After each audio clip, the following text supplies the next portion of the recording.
Chers abonnés et chers visiteurs, bonjour. Salut à tous les fans de Kinshasa Trailer TV.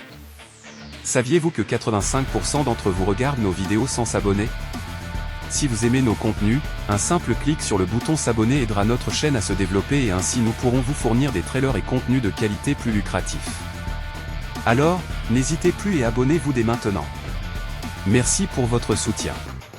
Netflix, 48 heures seulement après sa sortie, ce film d'action détrône Ad Vitam au sommet du top des audiences. Ad Vitam et Guillaume Canet ont trouvé de la concurrence avec une autre comédie d'action, sortie le 17 janvier dernier. Un démarrage explosif à l'image du retour tonitruant de son actrice principale.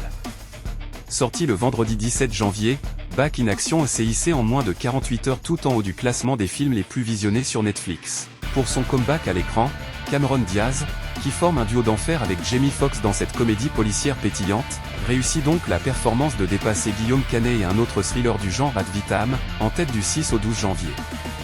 Le casting de ce long métrage n'est pas étranger à ce succès, puisqu'aux côtés des deux héros de cette grosse production, le réalisateur Seth Gordon s'est offert les services de Glenn Close, Liaison fatale, Mars Attack, Sunset Boulevard, mais aussi de Kyle Chandler, l'inoubliable coach Eric Taylor de Friday Night Lights. Le grand retour de Cameron Diaz à l'écran.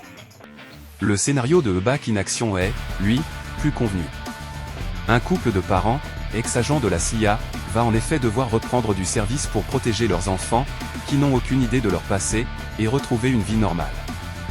Cette intrigue est le prétexte idéal pour un bon cocktail de castagne et de cascade sous fond d'humour. Cameron Diaz y excelle, elle que les cinéphiles n'avaient plus vue à l'œuvre depuis 2014 et le film Annie, si l'on met de côté les multiples rediffusions de The Holiday à chaque période de Noël et Annie, où l'actrice donnait déjà la réplique à Jamie Foxx. Je ne pensais pas refaire un film. J'étais très heureuse dans mon quotidien. Et puis Jamie m'a appelé, a-t-elle raconté dans une interview accordée au magazine Vampire. Et on ne peut pas lui dire non. Si je devais un jour retourner sur un plateau de tournage et passer des mois à me marrer, ce serait forcément avec lui, a-t-elle ajouté, ravie de leur troisième collaboration. Pourtant, le tournage a connu quelques contretemps avec l'hospitalisation de Jamie Foxx à la suite d'un accident vasculaire cérébral. Seth Gordon a donc dû composer avec cet imprévu pour enregistrer quelques scènes avec une doublure. La grève des scénaristes et la convalescence rapide du comédien ont permis un juste retour des choses, pour le plus grand bonheur des abonnés à Netflix. Kinshasa Trailer TV vous prie de vous abonner massivement sur notre chaîne YouTube et de cliquer sur la cloche pour être prévenu juste quand nous publions une vidéo, interagissez sur la rubrique commentaires et partagez nos vidéos. Merci et à la prochaine.